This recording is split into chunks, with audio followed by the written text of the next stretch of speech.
Okay. Good morning, BBC. They can't answer. I know they're muted.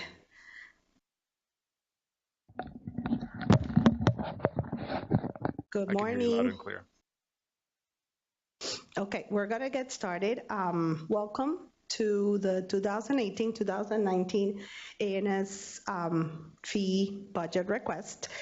My name is Silvana Rogelis, and I'm here with Matilda. She will help me present the beginning of the presentation and give you a little more insight of what we want to have in this request and what should or needs to be added for this year coming up. Well, we have to think a little more out of the box.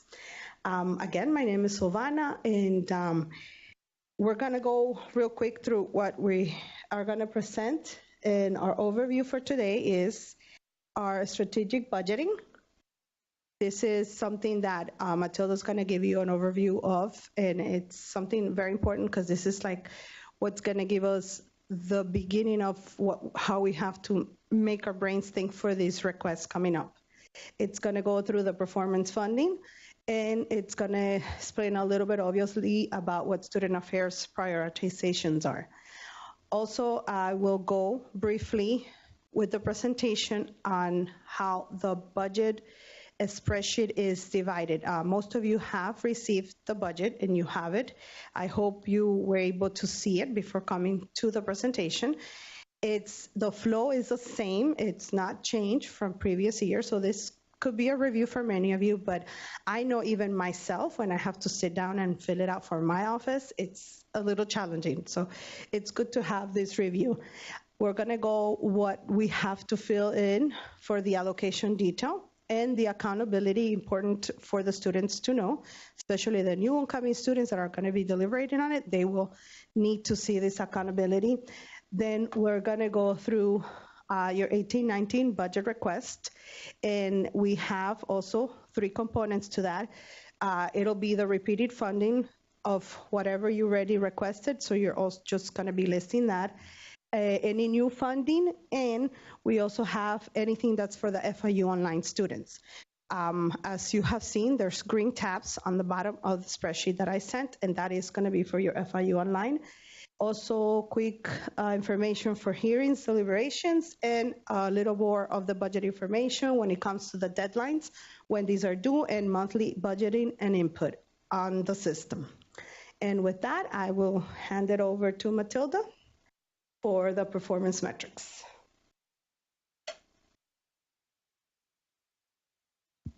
Yes, we're on, right? I can't see BBC, so I don't know if they can hear me. They can hear you. Awesome. Thank you. So what I wanted to do was take a few minutes of your time to describe a few changes and bring your attention to strategic investments that we should be making and considering as we make budget requests. So everybody here has heard about the performance metrics, yes? Every single one of us. How many can you name? 10. There's 10. Okay, so everybody's heard of FIU Beyond Possible 2020. There's a document. Let me show it to you. Nice and thick. Okay. Great reading for if you want to go to bed at night. Just kidding. Honestly, it's got some good stuff in it. It's really got some good gems in it. That I would urge you, if you can, to go online, and I believe that Silvana has the website on there, the link, and take a look at that document, because everything that we're doing from now on, and we should have been doing it, we should be actually requesting funds and carrying out programs, events, operations to align ourselves with the delivery of the metrics and the Beyond Possible 2020 goals, okay? Because if we're not all aligned with what the university's strategic mission is, we're not going to get there. And I'm going to tell you why this is going to be so important. Okay, so let me first begin by saying that, let me first refer you to the document, right? So there are 20 critical performance goals in this document. The first 10, if you look at it, are the performance metrics. And what I wanted to do is point out that from this document comes another document, the FIU 2017 work plan, much thinner, easier reading. University's strategic focus is basically on 4 things: student success, preeminent programs, Carnegie, very high research designation, and financial base efficiency. Of those 4, there's basically, if you're not in an academic unit, there's basically 2 that affects people that are in student affairs, and that would be student success and the financial base efficiency. Student success is important because, as most of us that have studied student affairs and student development, the involvement of students actually improves retention and graduation. And at the end of the day, all these metrics that we have, the top 10 that are driving our funding in ENG, are all about retention and graduation rates. So use your knowledge that you have about student affairs and realize what's important to keep the students here on campus and get them graduated.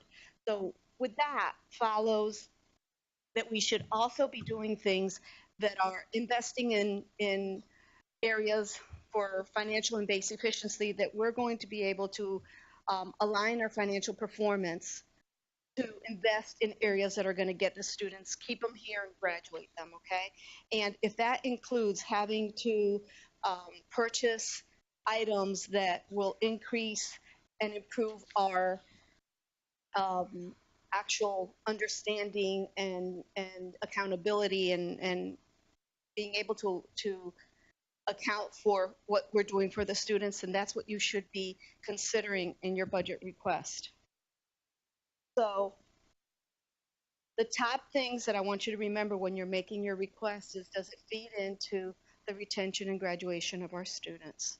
And if it does, that's, basically, I think, what you need to prioritize. This year, what we're going to do is, in student affairs, the budget request, and Silvana will talk to you about it a little bit later, that the budget request will be due, I believe, on the 18th of December. That we're going to be having an E5 meeting on December 5th. And so what we want all of you to do that are in student affairs is to please, right now, start thinking about the top items that you have that you're going to be requesting, especially if you're requesting any positions. Especially if you're requesting positions. Because what we're going to do is we're going to put all the requests together and discuss them as an E5, and we're going to prioritize them according to the student affairs strategic goals. And so what we want to do is have you guys have had that discussion. I don't know if you would have your budget already completed, your budget request completed by then or not, that we want you to make sure that you have discussed those with your AVP so that your AVP can go into the C5 meeting already with what his or her areas are requesting, not only in regular funding, what they're doing, positions, so that we can prioritize and kind of say, well, there might be more requests than there is money, obviously. So we might have to put some people, prioritize the importance for stagnate the years of their requests. Doesn't mean that you're not important, just means, everything's according to priorities and meeting these goals and these metrics, right? So what I want you to do is discuss this with your AVP ahead of time so that they can be ready. So I can't stress that enough, because if not, we're not going to be able to make wise decisions. And so with that, I'm going to leave this to Silvana. And does anybody have any questions about the budget requests overall, anything? I really urge you to go back to these documents, especially in the 2021. There's a really good section on student success, and it really details what is student success, what factors they're looking into, and one of them is student organizations and how important they are to FIU. So, I'll let you do the reading because that way you can understand it better. But take a look at the document.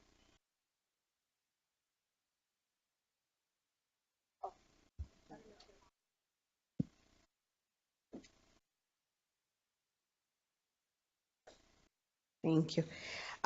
Did everybody receive my email with the budget request form? Most of you are familiar with it, or all of you here are familiar with it. So I'm going to really briefly go over it in the PowerPoint presentation. And if you follow along, if you have printed it, I will put it up later. I tried to put it up now, but I couldn't get the Excel spreadsheet up. But let me show you real quick. The Excel spreadsheet has not changed. It's the same format. So what you're going to have, obviously, in the front, fill in your information, everything, make sure it's correct, because this is how we file it and put it away for the students' binders to see. It contains your 17-18 allocation. That allocation is very important, and that's the number that you were given in a letter. And actually, let me go through real quick. So the 17-18 allocation, it's going to have the number that you got. I sent out a letter June 28th, 2017. So make sure you look at that. If you don't have it, you can call me and ask me what your final allocation number was. That number is very important, and it needs to be correct when you have the spreadsheet and listed under the 17-18. Also, make sure in that section that you're summarizing all the uses for your 17-18 allocation. As we know, we're doing this allocation and we're requesting this 6 months ahead of time. So I know you'll have some things that probably have not happened, but you can definitely include it because it's got to add up to the number that you have. You've got to show the students the money you got that you're going to be using it. Then I have the spreadsheet, and I've always had it with the formula driven. Always double check. If you have any questions, you can ask me, but it should calculate the shared services, which is the 5.5% we've got to pay for every dollar that it's spent. And in the same spreadsheet, the second section that I call it, you want to do the accountability.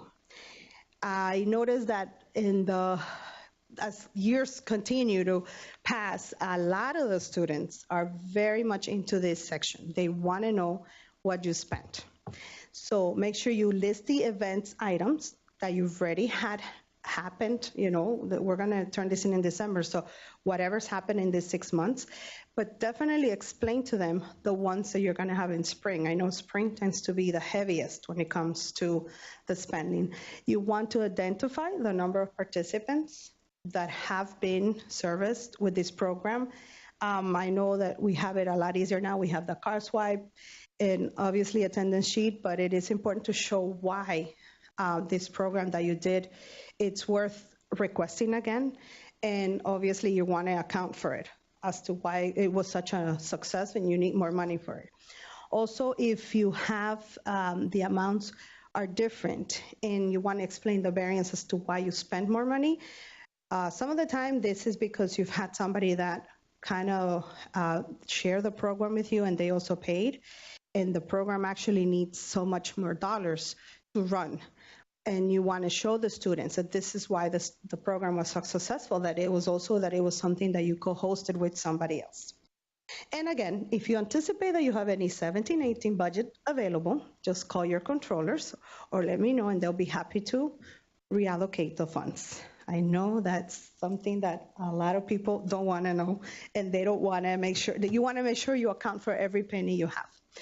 Okay, so now we go to the 18-19, and this is the part that you want to list any events, any items that you've already requested that you're requesting again. Make sure that this is only for things and items that have been listed in the side of the allocation that you've already summarized in the 17-18. So you're requesting them again. You're going to be putting in the amount that you're requesting, again, the expected number of participants, if it's applicable, the detail of and the reason why it's increased or is being decreased or is not happening again. You want to zero it out, and you're not requesting it again. Again, the spreadsheet will calculate the 5.5% for you, and you want to make sure that it's kind of working. If you have any trouble, just let me know. We can go over your spreadsheet, but that should all be working into the top portion of the total request for the 18-19. It's going to be summed on the top, so that way when the students open their binders or are able to see all these requests, they see exactly what you had in 17-18 and the amount you're requesting for 18-19. Also, any online requests that are going to be done, I need for those to be in the separate tabs that are in green. These tabs are pretty much a one sheet, sort of like a one program, one item thing. So if you can make sure that anything that's online, even if it's recurring, which I don't think we have that many recurring items online, that it's listed there. Why? Because we're trying to make sure we note that these funds that are being also paid from their students online are being serviced towards these students. And we want to be able to record that. We want to be able to know that that's part of their services also as them paying the fees. I know a lot of them will probably commingle with whatever you already are doing, but that's why we want to keep it a little more separate for the time being. For new requests, that's the last part of the spreadsheet. And in the last part of the spreadsheet, you'll have anything that's new coming up. So again, we already heard Matilda and saying, make sure you keep that in mind, anything that's being requested. List your events. Remember, if you're requesting an item or a particular, anything that's gonna show the students that you're requesting extra, you have to have a backup as to why you're buying this or purchasing the item, or if it's something for technological that you want to show why you're requesting what you're requesting. I know for programs it's a little difficult, but you also want to list the amount of people that could be serviced by this new program. Also, specify how this program could relate or fit into all the performance metrics or strategic planning that Matilda mentioned, and that way we can tie it to the students and mention it to them why it's needed. I know one of the things you mentioned was also salary. If you're requesting a position, that's definitely something that you want to tie it to, so it makes more sense and it's easier for the student to comprehend as to why it's needed. Also, a detailed justification. Students, believe it or not, they like to digest all these requests and they like to see as much as detail as possible. There's a detailed justification tab that I provided, but if you wanted to give it to me in a Word perfect document, I could scan it in and have it all ready for the students when they see those binders. And then the last sheet, which is your green tabs, are for for the detailed justification, very important. Make sure you list the benefits to the student body, what type of students you're targeting. We have an example of if it's an undergraduate, graduate, or your general student population. Also, are you targeting a specific academic discipline or any services here in student affairs? Again, try to estimate as much as possible the cost of students for the event. Bring in your quotes, any backup as to what you're requesting. And if you're anticipating the event to be subsidized by another source of funding, mention it and tell the students. And they also like that. They also know that if they're funding and they put it together with somebody else that goes farther to serve the students, they're willing to do that. But they want to see that you're also making the commitment with somebody else. Am I going too fast? Yes. No? The justification. I'll be sending the PowerPoint for everybody. And once the recording takes place, it takes a couple of days, I believe. They'll send me the link. So you can see me again rambling on, going really fast through the presentation. Any questions so far? Nope. Okay, so the request for online, that's a lot of these requests are new for a lot of you because it's not something we've done. Many of the units already have had their probably second, they're in their third year of requesting for FIU online students. So it might be a little easier, but for anybody that's getting it, and it's again new request for online, remember that they have to be, the purpose is to meet the needs of these online students. And again, some of them might want to participate in on-campus programs or services, but you also have to think that some of them never step, as online it is, they will never step into this campus, but you also want to provide information services to them if possible. Again, use the green tabs for this type of request. It's a simple spreadsheet, it's not complicated, but it does have a little more that you have to explain. And again, it has to have a benefit to these online students. Yeah. Okay. So one of the things that we've seen in the past with regards to online requests is that it's been basically people have been requesting for funds to record what they are currently doing to put it online. And that's good, but there's a lot of things already online. And so I want to challenge you to think out of the box a little bit. And when you're thinking of requests for online, I want you to think of how you can interact with students that are online, okay, that are not physically present with you. So Jeffrey McNamee in MPAS had a request last year that was really excellent because what he was doing is, and I can't tell you all about it. You might want to reach out to him and ask him.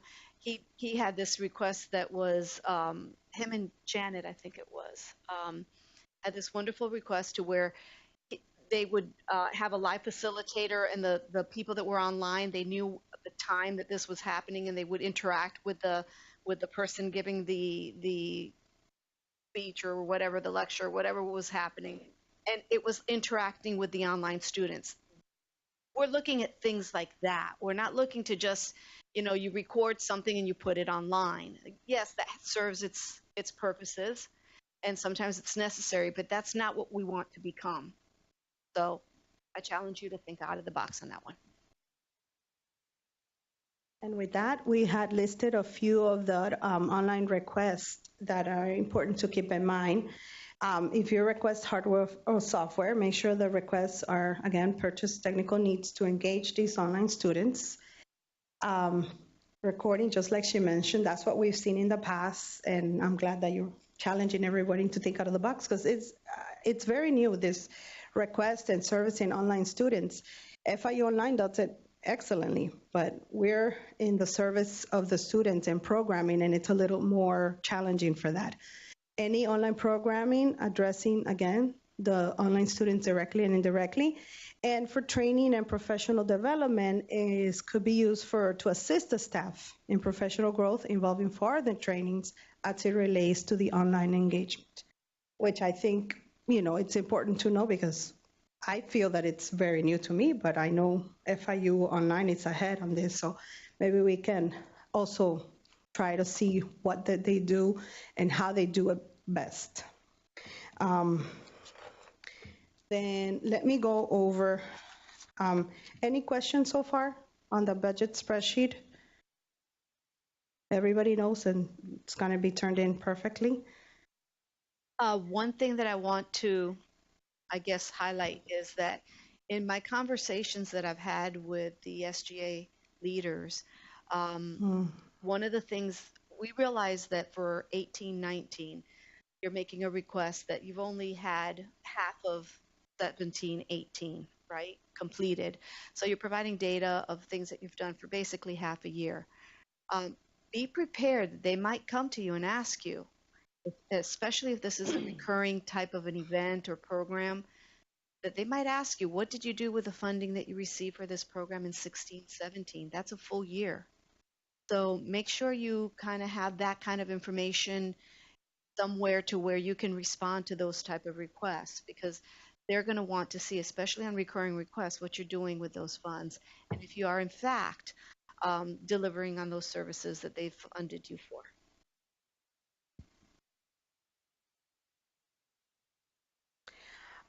Hearing guidelines, and we want to share this with you every year because we all have limited times and we all have limited dates that we can host these hearings, and obviously the deliberation part, that's on the students.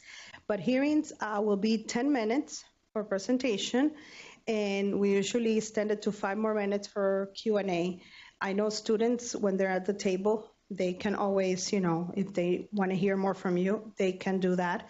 But this is the guideline we have.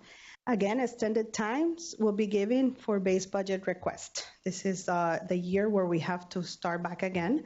We already went through the 3-year cycle, which is 17, 18 is the last one.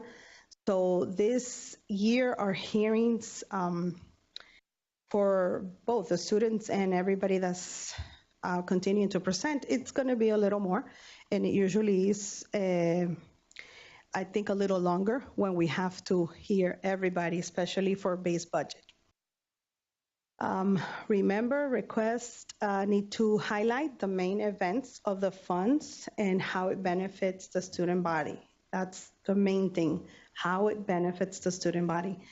Explain your request, have backup quotes like I mentioned earlier, and make sure you're ready and on time. We try to stick to the time pretty well. And we want to make sure that when the students are ready for the next person to come into the room, that that person's there. I've never had a problem. Usually it's pretty good for that. Again, hearing and deliberations, those times are both being created. I have the students already, at least the executive students that are going to be part of these hearings, they have registered, so I'm waiting for the schedules, and I should be able to determine their hearing and deliberation times. Once I have that, I will email that to everybody. I will also post it on the website, and usually most of this information will be posted in the SGA websites. Budget request deadline. Matilda had already mentioned, everybody needs to submit their request Monday, December 18th. I need the budgets, the spreadsheets electronically. Make sure you email them to me. I usually am the one that looks at it, make sure everything's okay, so we can get it all together for the students. If you have any questions, please call my office, call me, email me, let me know any questions that you have, including the budget request. Also, once we have the schedules, you can contact us so we can get you a hearing time, or we'll be calling you to make sure we start filling out all the time slots for these hearings. Usually the hearings start running mid-January. We'll see how that goes and how we're able to do it, but hearings most likely for all of them, U-wide and both campuses, are done January. We start deliberations in February, so be ready for those dates. So remember, I asked you to please talk with your AVPs about your budget requests. Our meeting is on December 5th, I think I said. So the idea was that you prepare kind of tentatively your requests, outline your needs, then they meet, they prioritize, they provide you back feedback on whether your request is good to go or you need to amend it in some way. And so that's why we want you to have that discussion with your AVP before the 5th, so that by the 5th they sit, discuss, they give you feedback, and then you can adjust your schedule or your requests if needed, so that your submission on the 15th, 18th? 18th is then the final thing. Other tentative budget deadlines, if we go through this and it's able to happen all the way through March, usually our students are giving the document to the VP for, to final, yes, everything's fine by mid-March. This allows us to be able to start the cycle, because we have to start inputting the fiscal year by April. And that way we can have, or at least I will give you some preliminary numbers so you can start getting them ready into the system. I have April 9th to the 13th. Usually that happens to match to what the financial planning office gives us, but it all depends. Sometimes they're a little bit ahead in schedule for that. We'll see how that goes for the new year budget. The monthly inputting, and this is mostly for the units that I work with, which are the organizations. We're talking about the students' organizations, the councils. Those are, well, everybody's under the activity fund 451, and those will need to submit a monthly budget. They're pretty good about submitting that. And I really like that monthly budgeting once you've had a preliminary number. That way you're doing a monthly budgeting that actually matches better to what the students allocated. The spreadsheet will calculate the 5.5, which we can never let go. We have to have that in there. You have to think about the 5.5.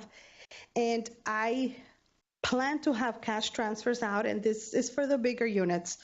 Most of you don't have to worry about that's behind the scenes, but the cash transfers will also be scheduled like this previous year, October 2018, and the other ones are in April 2019. We haven't heard anything about the shared services changing or the salary, the benefits changing. So the spreadsheets that I have in there are from the current year we're in. So if you want to, the estimations, we're working with those. We're working the 5.5, and we're working with the salary benefits rates that are in there. Again, the budget input system, I plan to have some preliminary allocations or numbers by March so we can be ready to enter them.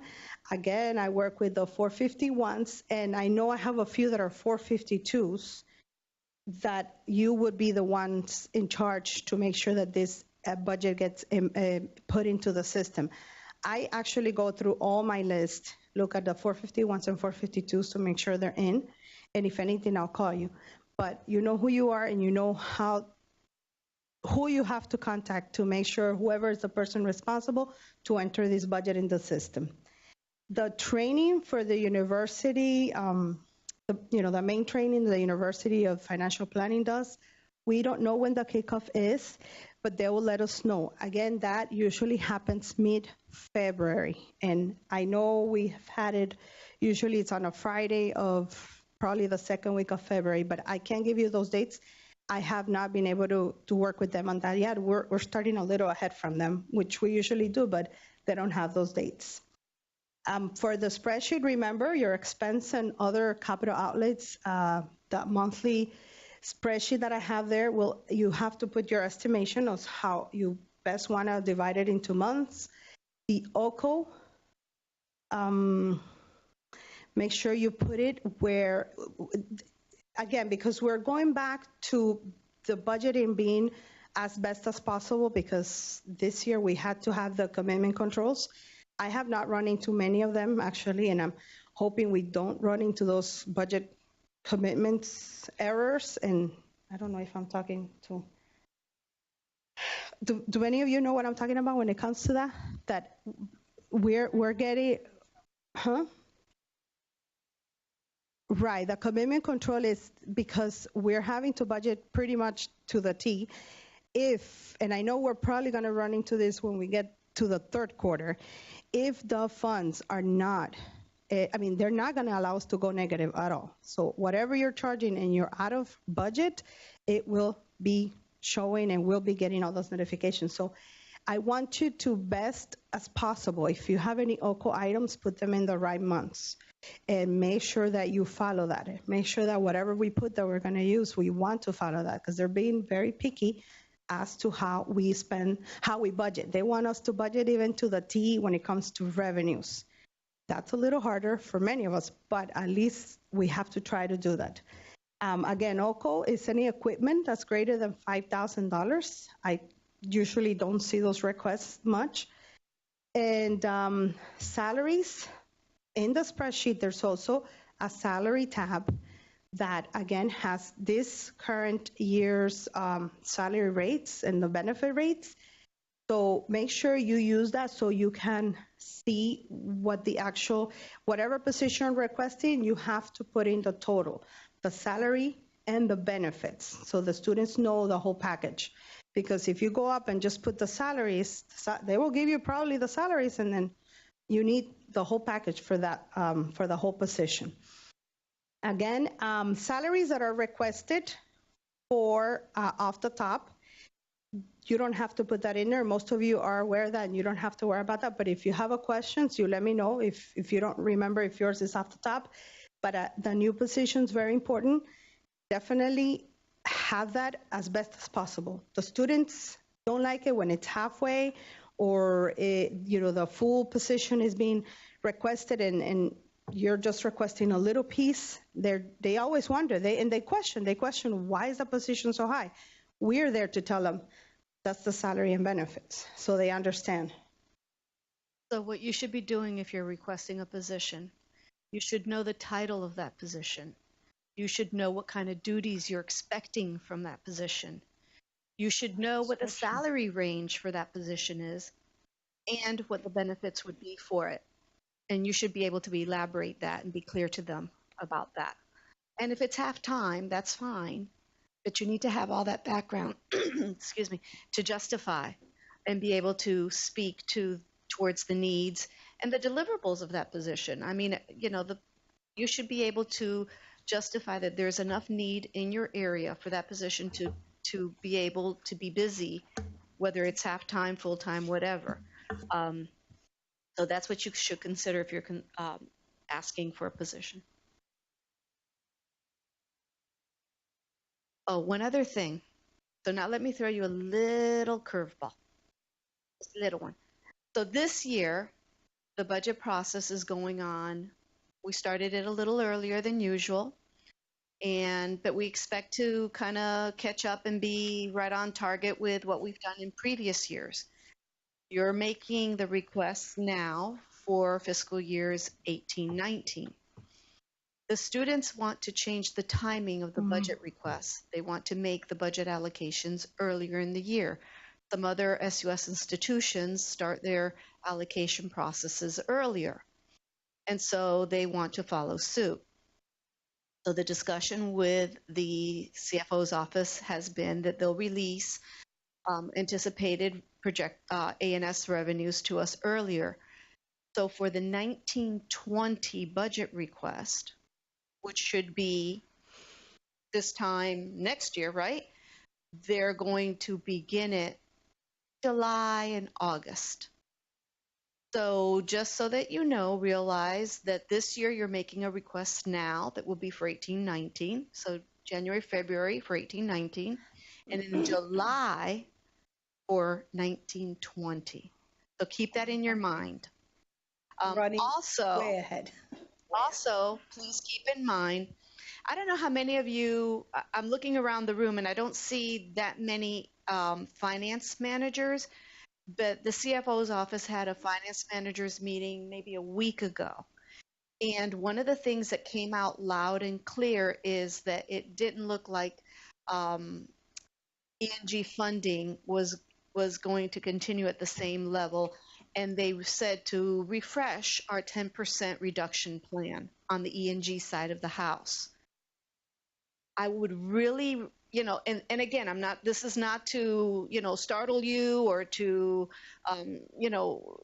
preach gloom and doom. It's just, this is what they're telling us, is to freshen up that plan and just be ready in case we need it, right?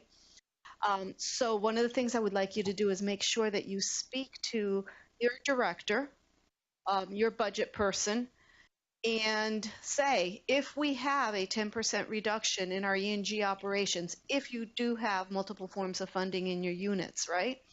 I want you to go ahead and talk to them about that and see how that affects, if it does affect at all, your activity and service fee request. So that would be coming up for the 18-19 year. It may have no effect on it whatsoever, or you might change things up a little bit. I don't know. that I want you to have that discussion with your budget manager as well as with your director, okay? Thank you. Thank you. And I'm done with the PowerPoint. I'm going to start with the budget request live. If anybody wants to stay, whoever wants to know, I can go over it real quick. And it's just, just kind of throwing in the numbers. I do have for the budget, base budget, the request is slightly different. And you have the third tab that has a 3 years. So make sure that 3 years reflected well so you can see out the 3 years and what the base budget needs are. Any questions? No?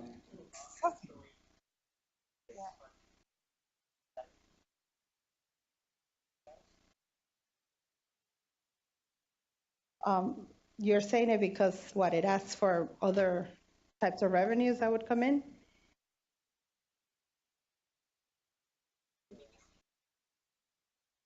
It is just the ANS because that's the ANS allocation, the base budget.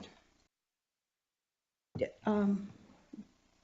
So Kiko, one of the things that the 3 years should include is an estimation because the students want to know if you're getting revenues from any other sources, right?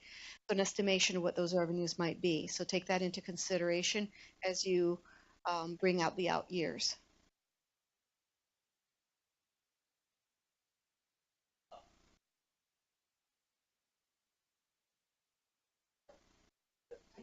Hold on, Silvana. I'm going to show it for you. Yes, Silvana will show you. Hold on.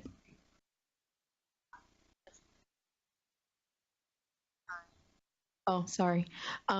What is the base budget request for those 3 years? Is that different from? That's for the base budget units I've had before. So those base budget units are the student unions, the rec centers, leadership, campus life, BBC and MMC, and I believe, did I say leadership already? Okay, so leadership, I think that's, and career services, I believe, has some base funding for positions in there.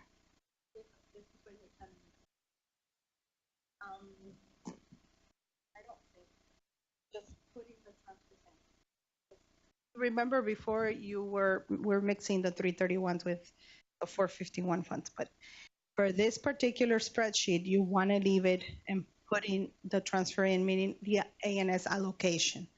You won't have any revenues because we're not supposed to have any revenues listed in there.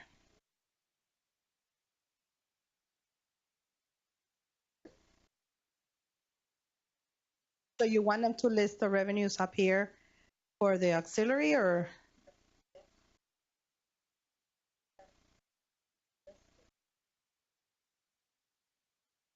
Yes, the students do ask. The student asks if you have other kind of revenues rather than just the transfer scenes that they give you. And I know the students are aware the bigger units, like the 2 student recs, the 2 student centers, do have that. And they will ask. I know they ask every year. But again, these are let me go real quick. This is the budget allocation request, and it looks a little different than everybody else's. This is for the base budget funding. These are the tabs that are for the online. They're simple, but make sure you have that benefit to the online students. And what do you expect would be the outcome? I know those are a couple of things that the students do like to read. And let me see, anything else? This is the salary tab that I'm telling you about. Make sure that you plug it in, whatever the range is. But like Matilda mentioned, if you are requesting any salaries, you have to have the title, you have to have the pay, and it has to be within the range so the students know what they're getting into when they're doing allocations and deliberations. And that other one I want to show. This is the one that I sent everybody. This is the main budget request. Again, I want to thank I did.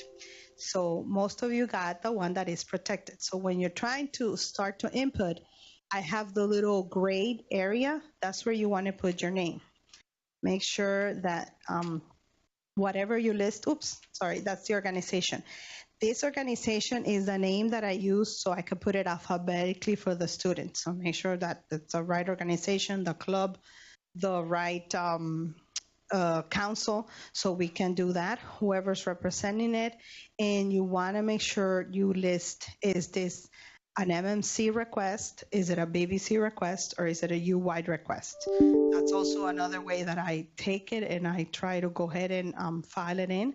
And that's how we go through the hearings also. We do 3 different kinds of hearings for the U-wide and each campus specific. So this is the number to have. This number, you really cannot input yourself. It won't take it. This is protected. So what do? You want to come here and list the items, and this is where you put the amounts. Remember, when you're putting the amounts in here, it is taking your amounts, adding them up, but it's also adding the 5.5 of that amount that you're putting in. So this is the number at the end that's going to add it all up. That's the number that I want to see up here. And the number that I want to see up here is the one that matches the allocation number. I have very few requests that don't match. Most of them match to the T. Some of them are $1 off or so. That's fine. But I have some that are thousands off. And the students catch that like this. And it's your request. I cannot go and change it. I have to leave it as is, because this is your request. Make sure, and the students know this, and they can catch it because I give them the list of the allocations. So they're looking at the allocation, and the allocation document is not matching to what they're seeing in the budget request. This is your 17-18. Then you look at the right of the spreadsheet, and this is where you put any repeated events. Your repeated events, again, it will be driven from whatever event and item you put in, and you're just going to add whatever you're requesting over it. Any difference that is listed there, you want to list the reason for the difference, either because you took the program out and it's not happening again, or because this program obviously needs more funding. With the difference of funding, make sure the expected number of participants is also listed. And it's going to be interesting because whatever you put in, the number of participants in your allocation and in your request, if you're increasing it, the students are calculating that. And they're telling you, why do you have 3 more students, but you're asking for $4,000 more? These kids will add it up and say, it doesn't make sense. I need for this to make sense. So before you submit it, make sure that it makes sense. If there's a reason that obviously it's not going to be because of the number of students that are participating, list the reason why. You needed an extra room. That room is now charged more, but yet the number of students didn't change. But tell them why, so they can see why your increase is happening. Again, the 5%, 5.5%, this side is also being calculated and is starting to add up in the 18-19 total requested amount. Then we go to the second portion of the spreadsheet, the 17-19 accomplishments or accountability. This, I know it's a little harder, and it's a little harder because you're putting in 6 months of the year, but you also want to put in the other 6 months that are going to be happening. You want to explain to the students the numbers of students that you've already serviced, but any estimation that you have for the 6 more months. This does not, and I know Sylvia brought it up, I don't have the shared services adding in there. You want to put it in there if you want it manually to whatever you have so far. Because yes, that number, that subtotal that you see there should come as close as possible to what you got allocated. If you requested 50,000, don't list only 20 here. The students want to know why the other 30 is not being accountable for. And you want to tell them that it is, because if not, then the 30, you should have it extra, and then maybe you have to, here, you can have it back because I'm not going to use it. So yeah, this one's a little different. It's not, the formula is just driving the total. It's not adding the shared services. But definitely justify and explain to them why what this you're being accountable for. And also, I know a lot of the programs that I see and a lot of the requests also list more, and the students ask why more.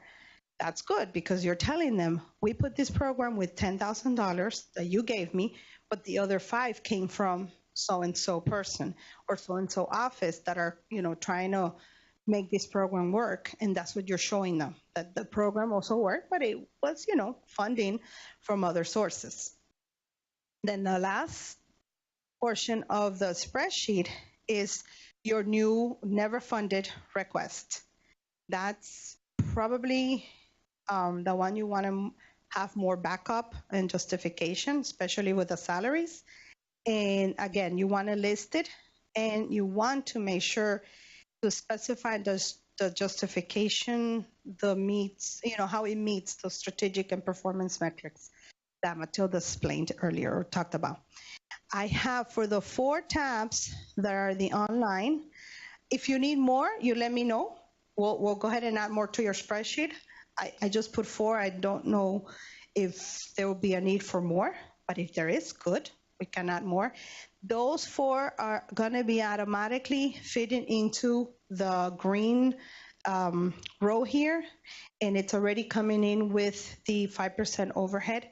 So that way it gets added to the whole total, and it's able to give a final number of all your requests, repeated, the new ones, and the online on the top row. And I think that's it. I have a tab for the salaries. I also have a tab for OPS, and these are the fringe that we currently have this year. We have not heard any changes, but I believe a little birdie told us it might change. We don't know how much, if it's going up or if it's coming down at all. This is the tab for the people that work with me for the monthly inputting.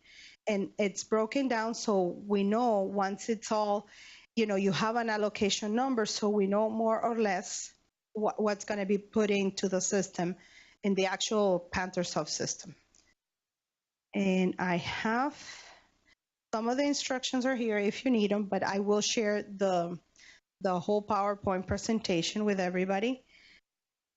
I don't have anything else. I am pretty sure all these formulas are going to work, and that's why I put it in password protected, but if you need, we can always unprotect it, and you can add more rows if you need, or delete. Any questions? No? Before you leave, I just want to stress this point about the strategic plan. Please, really, the document, the 2020 document, is an awesome document. You should look at it because it has some really good tidbits for you. The emphasis is on student success. That's about retention. It's about engagement.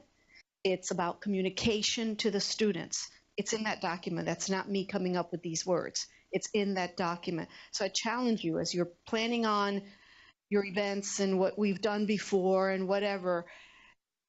I don't know if you've noticed, but everything now in the university, it's about counting and analysis, right? So you want to be able to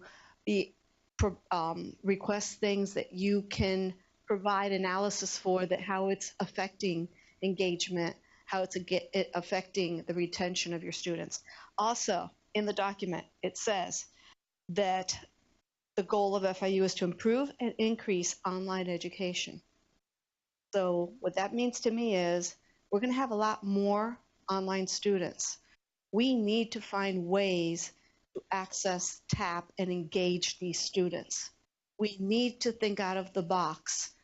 And I don't know whether we need some brainstorming sessions or whatever, that, I think that you guys should start thinking at this point. It's not just about putting things up online. It's about how do we engage these students. And also, one of the other things that's in this document is that we need to be expanding service learning. So that's another good thing that you should have in your mind as you're putting these requests together. How you can tap into what the strategic plan is already telling us we should be doing. Have you ever gone to a grocery store and you've got a shopping cart and you pull it out and you start walking and one of the wheels wants to do its own thing and you just can't get that thing to go straight for you?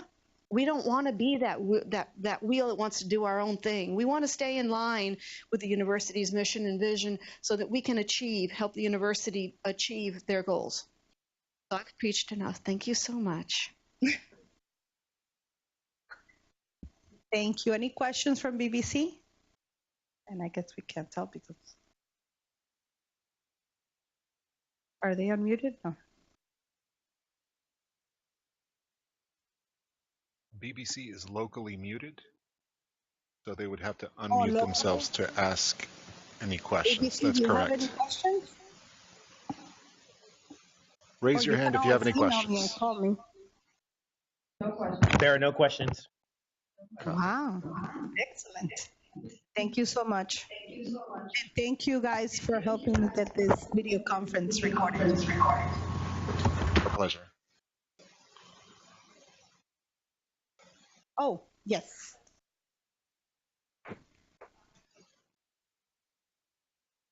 The strategic planning is right here, and I'm going to show you the website. It's really, like Matilda said, it's really an interesting document. It's huge, 75 pages, but it gives you, I know it has something for everybody. And for our side, the student affairs side, which is student success, it has a lot of things that it touches up. So that's but you can go to the FIU website, and when you have the search, just plug it in there, put, FIU Beyond Possible, and it shows right up. And the annual accountability report, yesterday we learned, it's obviously goes aligned with the plan, with the Beyond Possible 2020, but it's a yearly thing. So they're actually putting in actuals, what is happening, and they still have the goals. And it's really helpful so we can see that. What was interesting about the accountability report was that it showed how FIU met its metrics up to a certain point and what the goals were for future years. And it talks about all the different student fees and tuitions and things. And you can see very clearly in the document that they show no increases in student fees in the outgoing years. So what that means is that unless we grow enrollment, there's not going to be additional funding in the activity and service fee. That's not in the plan so far. Thank you, everybody. Any more questions? Thank you for coming. And I will love to see those requests. And if you have any questions, let me know. Bye, BBC.